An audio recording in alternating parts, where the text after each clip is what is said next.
The CBS Radio Mystery Theater presents...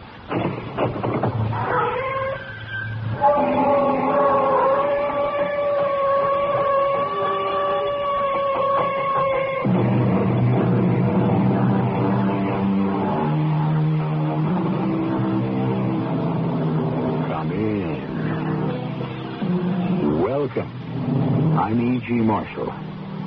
This is not the ordinary world you have now entered. Our stories are about the unusual, about persons who have had strange experiences. Some a little beyond understanding because human understanding is limited.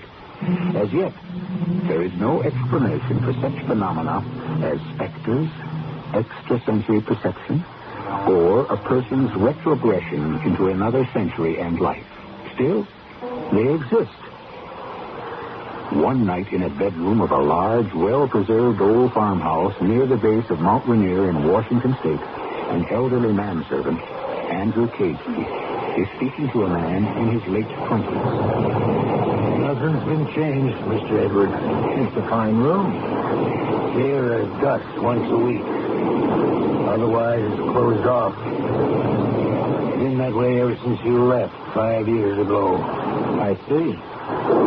You better get out of your wet clothes. I'll see about some supper for you. 5 years. We wondered about you, Mr. Edward. Your aunt said you'd return. My aunt? She won't see you, though. Not after what happened.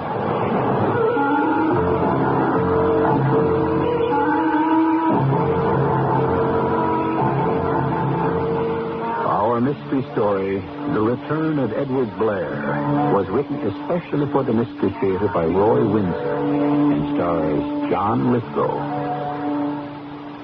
I'll be back shortly with Act One.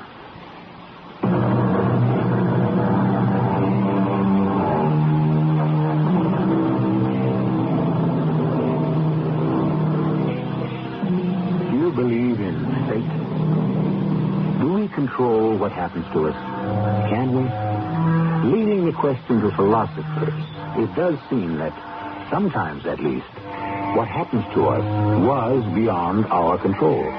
Life is unpredictable, meaning perhaps that fate is predetermined, that our life's course is laid out for each of us.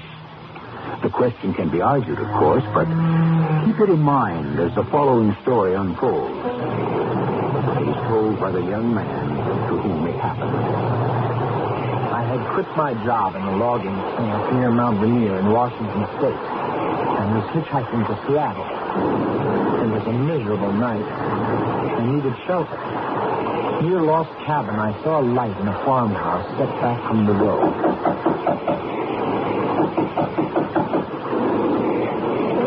Good evening. I wonder if... Mr. Edward. Huh?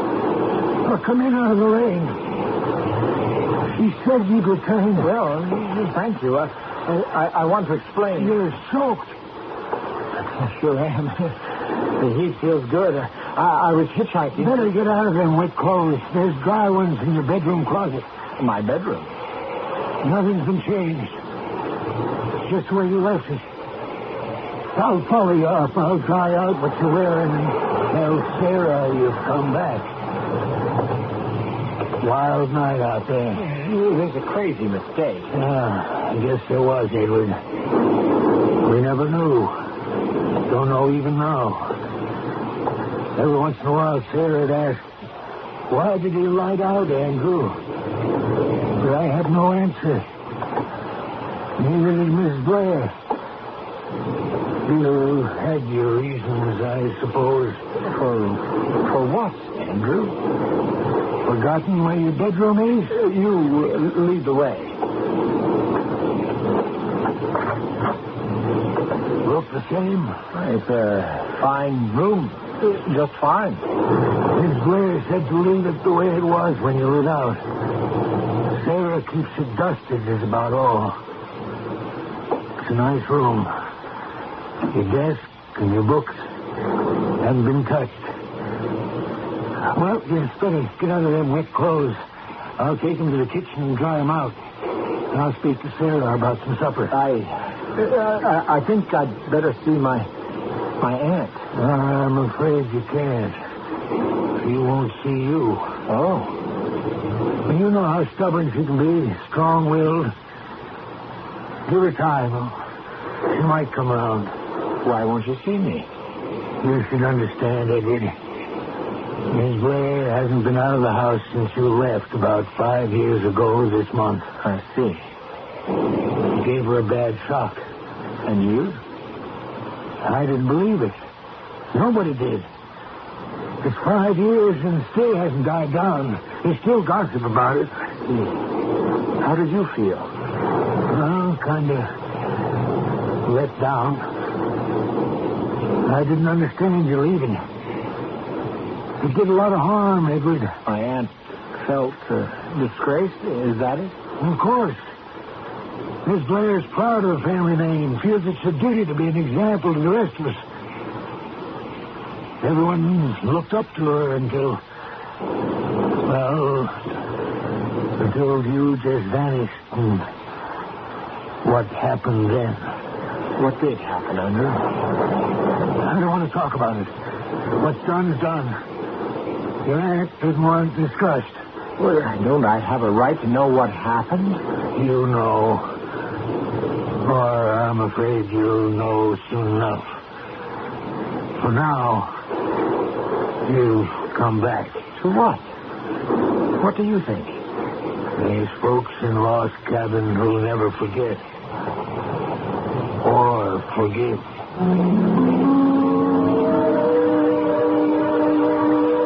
I am not Edward Blair.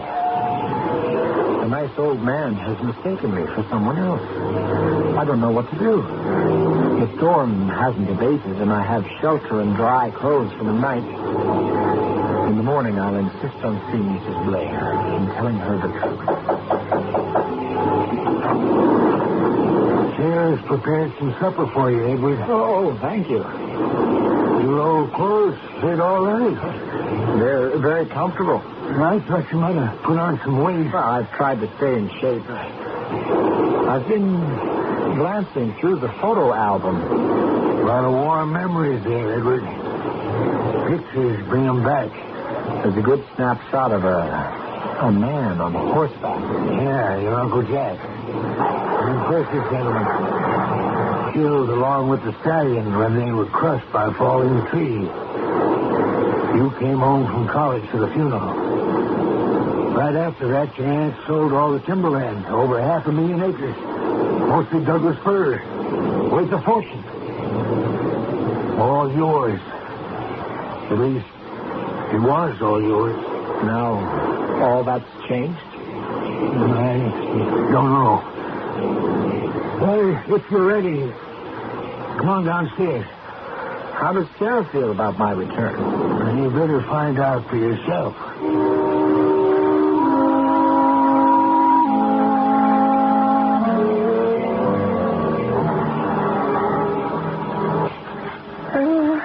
Good to see you, Edward. Thank you. Sit down. I'll bring you a plate. Pork chops and home fries and a salad. They used to be your favorite. Well, it sounds fine. I'm really hungry. You look all right.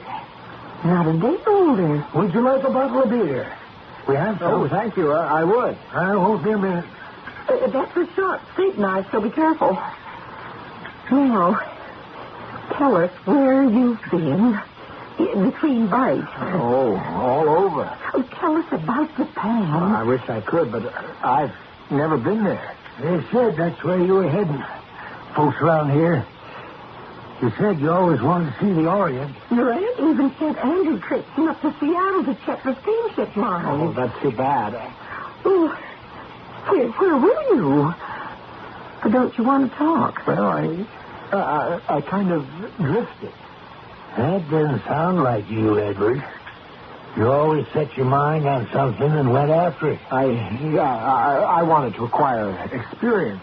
I worked on an oil barge out of Duluth and on a farm in Iowa. I went down the Mississippi as a deckhand on a tug. Why?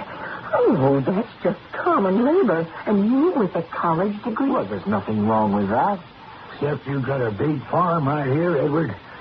Well, not that you ever took the farm, but Luke still manages it for us. He's got a bumper crop of apples this year and enough wheat to make a profit. You remember Luke? Oh, he was real mad when you wasn't left. More upset even than your aunt. Of course, she don't show her feelings. First, she just didn't believe what you'd done. Then she just froze up. You know, that hard look. He hasn't left the house since. Not to walk into the village. But she does take walks in the fields once in a while. Sometimes, if it's a nice day, Luke saddles the old mare for her and she rides. That's a lonely existence. She was embarrassed. I caused a lot of trouble. I think I'd better push on in the morning.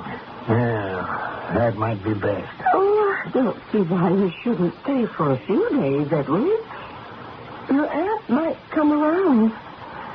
You know, you're all she's got. No, not Matilda Blair. She won't even talk about it. When Edward left the way he did, he might just as well have died. I'd like to make amends for whatever I did. You can't, Edward. You haven't seen her.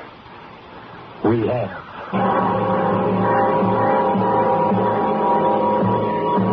You haven't seen her. We have. Who? What had Edward Blair done to become an outcast? My curiosity was aroused. When the old man accompanied me up to my bedroom, I had made up my mind about what I would do. You're tired out, huh? I sure am. I walked a long way.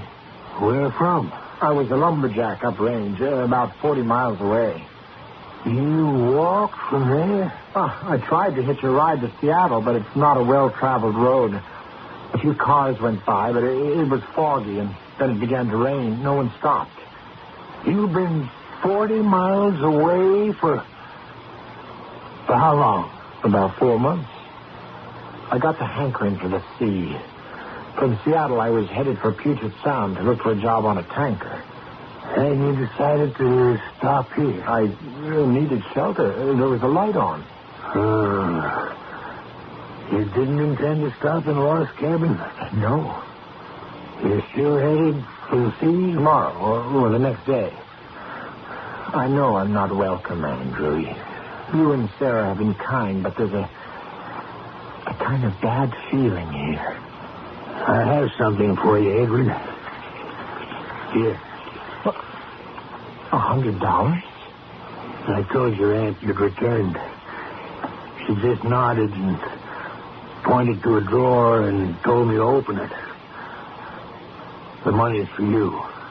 To send me on my way, or to suggest that I stay on? For a while, maybe. I don't really know.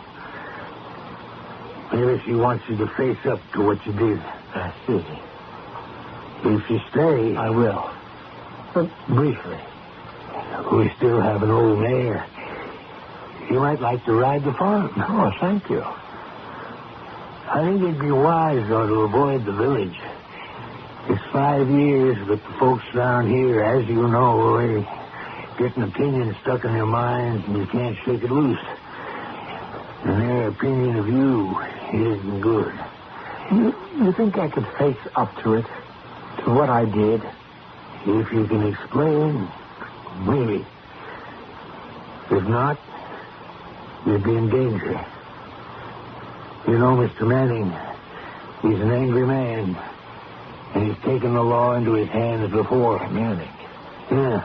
Still lives on his big estate 5 miles away. He's the one with the biggest grievance? That's a foolish question to ask, Edward. I suppose it is. Why have you and Sarah been so kind to me? We remember the past. You brought us a lot of joy. You were a son to all of us during your growing up years. And I can't just wipe them out.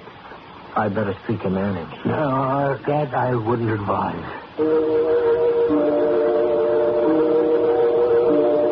You can imagine how confused I was. Why didn't I just blurt out that I was an imposter, that I wasn't Edward Blair. Well, they didn't give me a chance. Besides, I was offered a bed and a good meal, and I was exhausted. And now I had $100. Andrew left me, probably to discuss my return with Sarah. Get him settled, old man? Yep. He's tuckered out. He's got a lot to think about. He liked the supper. Like his old sourpuss has to say. She's been good to us, Sarah. He wouldn't know what to do without us. He is different, Andrew. Not as high and mighty as he used to be. He'd become quiet and polite. Scraping for a living can do that. True enough. Still, he has changed. Not in appearance. He's a fine-looking young man. Even the scar has disappeared. Scar? Remember when he was 12 or so? He tattooed his name on top of his hand, and Mr. Blair had Dr. Ryder take it off? Oh, I'd forgotten that. That did leave a white patch. No, very right. I made a point of studying his hand.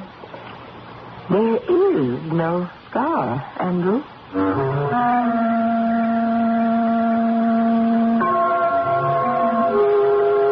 What brought a young man identified as Edward Blair, who disappeared 5 years before, to the Blair farm? Coincidence? Destiny? I can't answer that because I don't know. Nobody can know. What seems to be coincidence could be fate.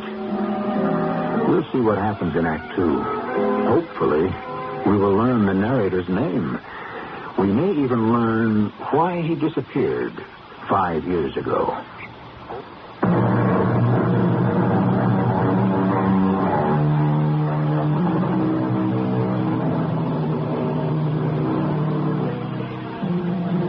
There's an Irish proverb that maintains that he that's born to be hanged needn't fear water. In our kind of story, I often have to fall back on or reach for an explanation of the strange. Just as often I come up empty-handed because sometimes there is no explanation. Certain experiences are unique to the persons who have them. You may doubt them. They do not. I slept as if I'd been drugged. Andrew mentioned an old mare, so I pulled on riding breeches, and after breakfast we saddled her, and I trotted off into the sunshiny day. Good morning. It was. Pardon me? I said it was a good morning. Ah, so you come back. I didn't think you had the guts. You like to stay? Well, that depends. You're, Luke? Luke Chance? Who do you think I am? Your dead uncle? You crazy or something? I wasn't certain. Now, don't tell me you've lost your memory. You can't get away with that, Edward. Well, it happens. What, are you serious? Yeah, in a way. I don't believe you. Even if I did, I'd never forgive what you did. Tell me what you think I did. After you skipped out, I could have killed you because of what happened. You can't explain that away. I mean to try. Well, stay away from me. Give me an excuse and I'll hang you up on this pitchfork. I mean it. Now, right off. What reason have you to hate me? The entire village hates you. Me? I wish you were dead. Why? Steer clear of me or I'll break you in two. Now, right on.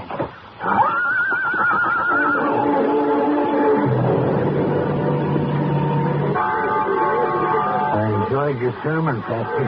Thank you, Andrew. And you, Mr. Quigley? Oh, yes. Yes. He's back, you know, Pastor. Yes, I've heard. Has he explained himself? No, sir. Does he sorrow? He seems kind of puzzled like. That's a good way to put it, Andrew. Puzzled. Just don't seem to understand what he did. We don't talk about it. Of course, Mrs. Blair said not to. And we don't want to. There's something unhealthy about it. I'm worried, Pastor. Yes, so am I. We try to treat him the way we used to because we remember the good. But others are not forgiving. And not that we forgive, but we've been trying to forget. No, that's not right, Reverend. We can't forgive what he did. I don't know what I'm saying. You're a kind man, Andrew. You're torn. You can't forgive, and you can't forget. So you're trying to suspend judgment. That takes strength. I'll confess something to both of you. I don't think that I have that kind of strength. I see them at least once a week. When I do, the anger comes up in my throat and I can't control it. Have you seen them? Just once. Even though we're just Mrs. Blair's couple, you weren't welcome. It was pitiful. One so young and... I'd advise him to leave Lost Cabin. There's no life for him here. Public opinion is frozen against him. If he stays, he will feel that barrier. He mentioned wanting to see Miss Manning. If he does, he'll cause a real murder. His own.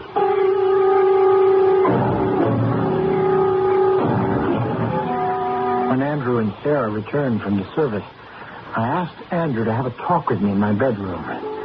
He told me what Reverend Lynette had said. My mind was in an ever-tightening vice. I had to speak out. He's a good man, Edward. Like the rest of us, he was soft. By what? I demand to know. I don't know what Edward Blair did. I can't believe that. Oh, I'm so confused. I'm going crazy. Then you'd better leave. Well, I don't want to leave until this is cleared up. It's torture. This silent treatment has got me screaming. Why won't anyone talk to me? Tell me what Edward Blair did, and I'll understand. But this is torture. Maybe that's your atonement, Edward. The Lord moves in mysterious ways. What do I have to atone for? You don't believe anything I said, do you? No. How can you expect me to? Maybe I have cracked up. And I'll speak to your aunt about calling in a doctor. In the meantime, don't sit here and brood. I'll settle the mare. Get out in the fresh air. Okay. Been to the cabin yet? No. Seldom used these days, but I keep it tidied up. Well, all right, this afternoon. First, I have something to do. Don't go into the woods. Am I some kind of criminal? Well, we won't go into that. Did I murder someone? You did something worse.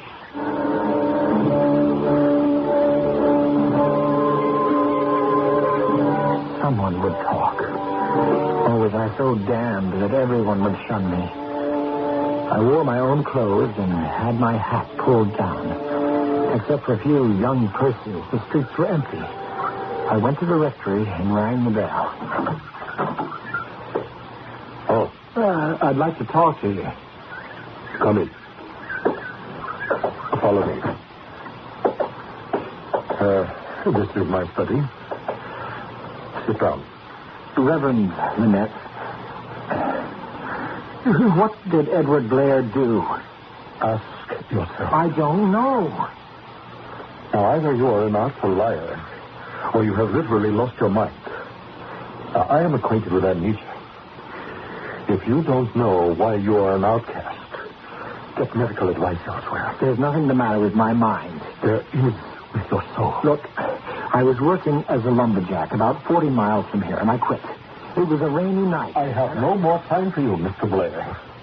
Your presence is distasteful to me, and I will not discuss the subject with you. No one will. Of course not. Those on whom you inflicted unbearable suffering stand high in this small community. We respect them enough not to discuss what happened. And I'll never know what I'm accused of. Oh, you know the charge, Mr. Blair. But I don't. Sarah Turner, the shock. Your performance with Mr. and Mrs. Cagey and Ruth Chance, and now with me, has been amazing. If Mr. Manning comes looking for you, Mr. Blair, you will recover your memory mighty fast.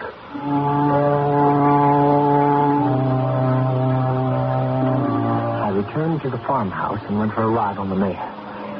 It was just as well I did, because later I learned that Mr. Manning had called.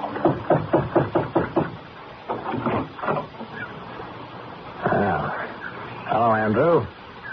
Is he here? No, Mr. Manning. No. That's the truth. I know he's come home. Now, where is he? I believe he went riding. Yeah. I'll wait. Now, why was he allowed in the first place? He just wandered in off the road a few nights ago during the rainstorm. Will you come in? No. But thank you, Andrew. This isn't a social visit. You see this? A gun will only cause more trouble. And you've had enough, Mr. Manning. You've seen Liz. Yes, sir. I see her every day. Do you think I could forget what Edward Blair did to her? No. You're welcome to come in. No, thank you. I'll wander around and then wait by my car. Don't use the gun, Mr. Manning. No one would testify against me if I did. Goodbye, Andrew. Goodbye, sir. Sarah.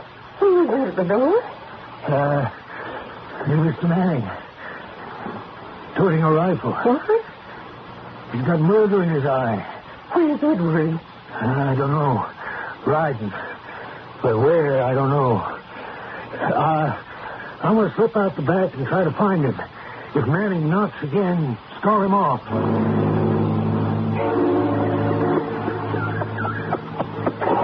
Good. What are you doing half a mile from the house? Mr. Manning is looking for you. It's worth your life if you return. Is he armed? You've seen a cabin in the northeast corner of the land? From a distance. You told me about it. We'd better go there and stay for a day or so. Or dismount.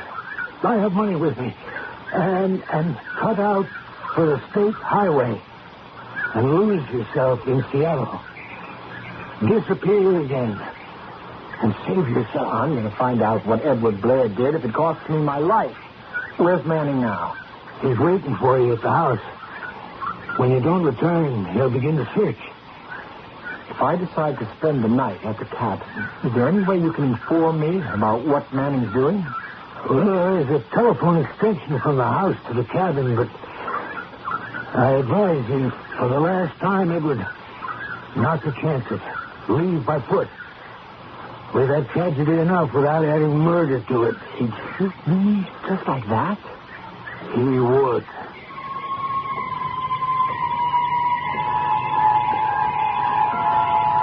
I certainly did not want to die, but I had to satisfy my curiosity about Edward Blair. So I walked to the cabin and opened the door. I hadn't sat long in the room when... Edward? What is it? I asked you not to risk coming here. I brought you some hot soup and a thermos. And bread and butter. Well, thank you. I thought you might come here, so I watched from an upstairs window. I saw a light through the curtains of the cabin. You're sitting dark, Edward. I'm not a common criminal. That's very true. And I'm not going to hide like a prairie dog in a hole. And I'm armed. Yeah, I see that. You're making a grave mistake. For the last time, leave, Edward. I want to talk to him. I warned you. There's nothing more I can say. I'll come down in the morning. Thank you for the hot soup. And don't worry. There's nothing more to worry about. I'm resigned.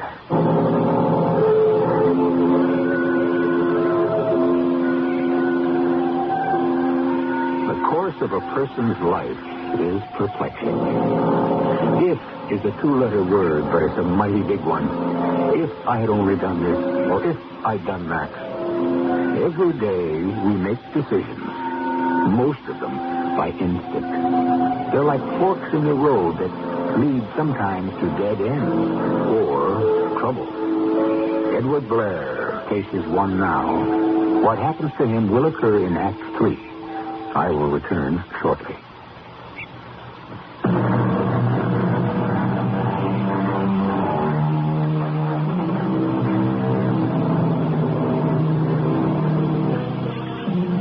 What explains a death caused by a falling object? A molding from a building, a limb from a tree.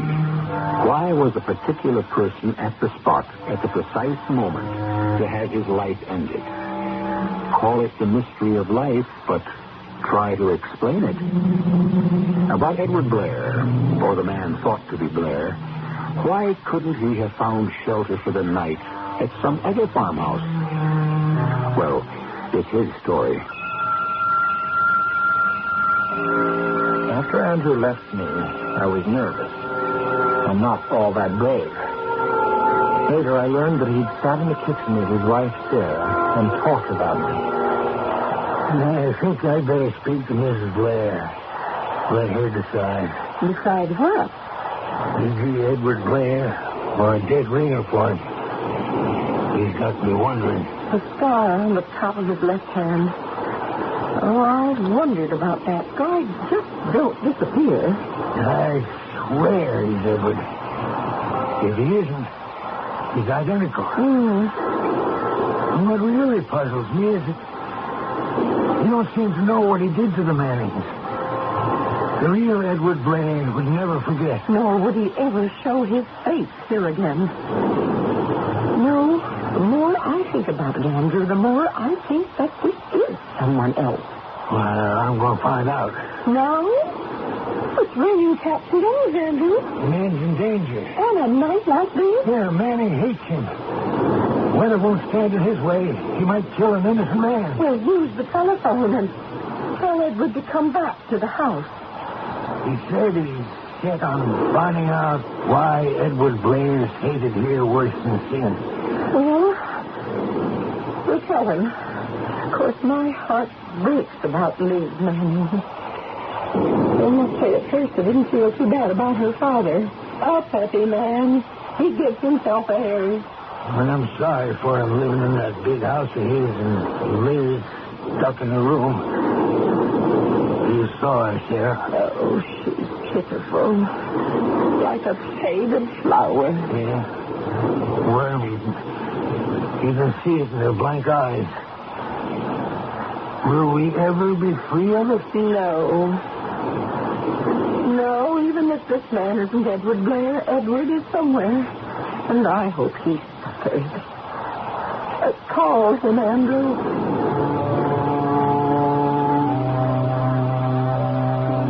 After Andrew telephoned, I turned out the lights in the cabin and drew the screen across the fireplace. As I opened the door... What the devil? Just to let you know I'm here, Edward. You could see I was here. I'm not in hiding. No longer you ain't. Well, what do you want? What I want isn't what I'll get. You're Mr. Manning's pigeon. You haven't got a chance. I've got a gun, and I know how to use it. Try anything and you'll find out. Don't tempt me. Where do you think you're going? Back to the farmhouse. What for? To learn the truth. Learn the truth. What kind of crazy are you, Edward? First, you don't know me.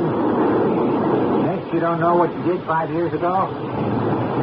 You think anyone believes that? What if it's true? Until I rode up to you in the field, I'd never seen you before. You're Edward Blair. So you say. So does everyone. Andrew, Sarah, Reverend Lynette. They're mistaken. We can't be. There's no such thing as identical. Well, there is now. Then why don't you say who you are? And get out of Lost Cabin. Because I want to find out what Edward Blair did.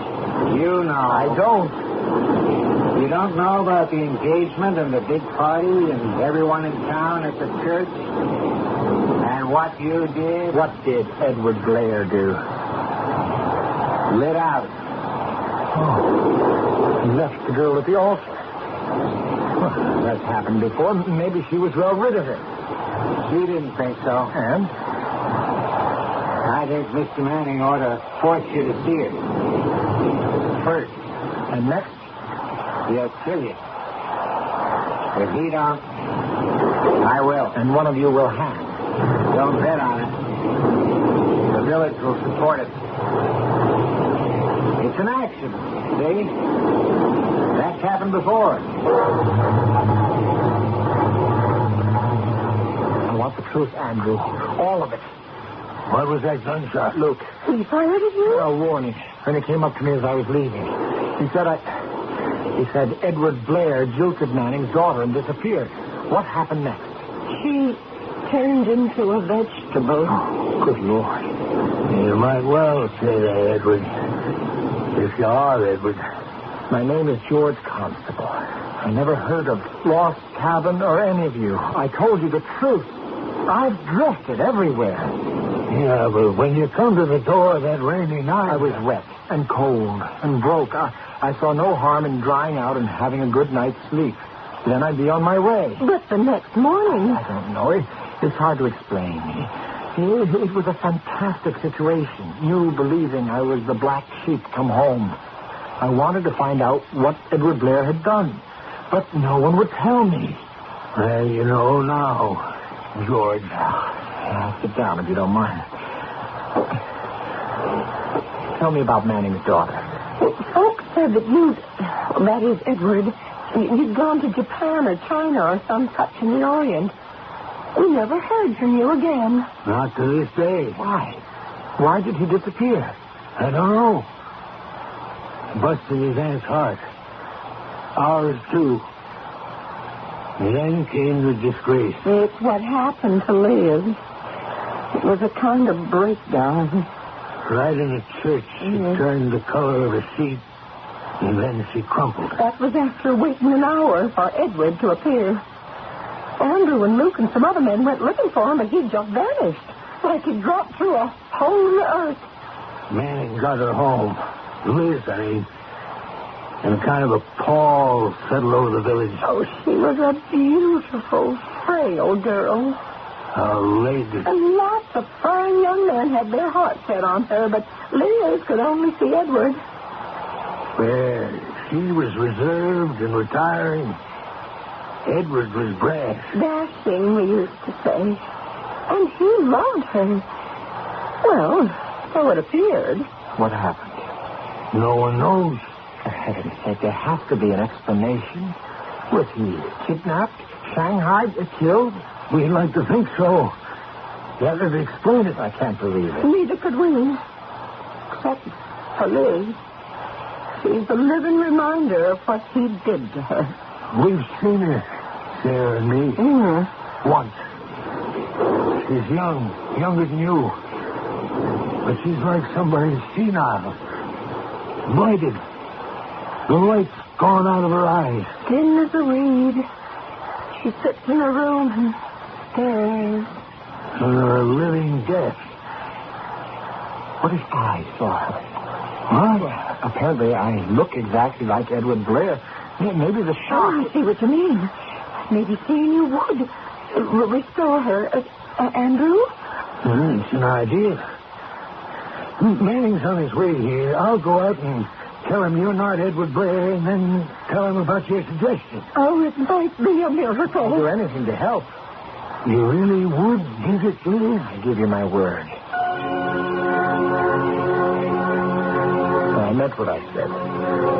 I went to my bedroom and changed into dry clothes. I was excited. I thought, be doing something to repay the kind old couple. Then I heard someone, Manning, probably, knocking at the front door. I listened from the top of the staircase. Mr. Manning, I have something to say to you. Where is he? Mr. Manning, he's not Edward Blair. His name... I'm coming in, Andrew. Stand back. I don't want you to be hurt. Please, you're making an awful mistake. His name is George Constable. Sarah and I had the whole story from you. What? Liz. Maybe if he does, he'll... No, I won't listen to you. If he's upstairs, I'm going up after him. No, we have 5 years. He's just a look-alike. There's a lumberjack from the camp up range near here. I'm going upstairs. You don't have to do that, Mr. Manning. I'm coming down. It's you, all right. I want to explain. Hey, You selfish evil. give me a chance to tell you who I am. What you did to my daughter and to me, this is my revenge. Mr. Manning. Oh, good Lord! You shot an innocent man. I shot Edward Blair, and I hope he's dead. He deserves to die. But he isn't Edward Blair. His name is George Constable. He just wandered in out of the rain. You're a loyal man, Andrew, but you're soft in the head. Notify the police. Nothing will happen to me. I've done the village a service. Good night. Oh, I can't believe it. If he's alive, I'll telephone the doctor.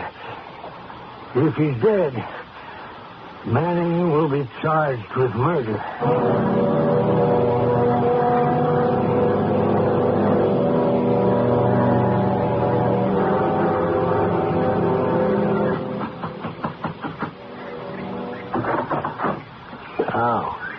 Hello, Andrew. Well, what do you want? He's alive. Then get him out of Lost Cabin or I'll finish him off. May I speak with you? Inside? Well, come on. Well? You shot an innocent man. The sheriff traced him to the logging camp. Then to where he worked in Michigan. Then to his parents in Illinois. The father will be here tomorrow. Hey, I didn't shoot Edward Blair. You shot George Constable. George Constable? Not Blair? I thought you ought to know. And that detestable devil is still out there somewhere. I only live to get even with him. I understand that. I can be accused of premeditated attempted murder. Yes. You might say that fate played you a wicked trick.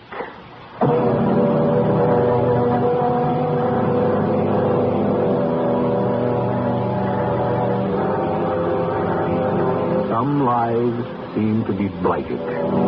How else can you explain a lookalike who wanders in out of a rainy night, is mistaken for another, and is shot by a man who hated him? I don't have an explanation. It just happened. Now, what do you think of the two concepts, free will and predetermination? I'll return shortly.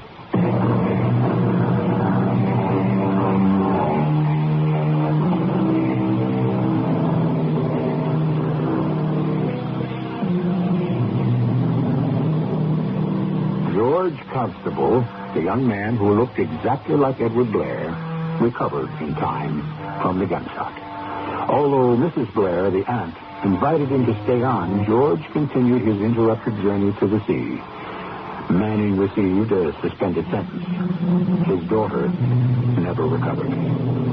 Our cast included John Lithgow, Joan Shea, Robert Dryden, and Earl Hammond.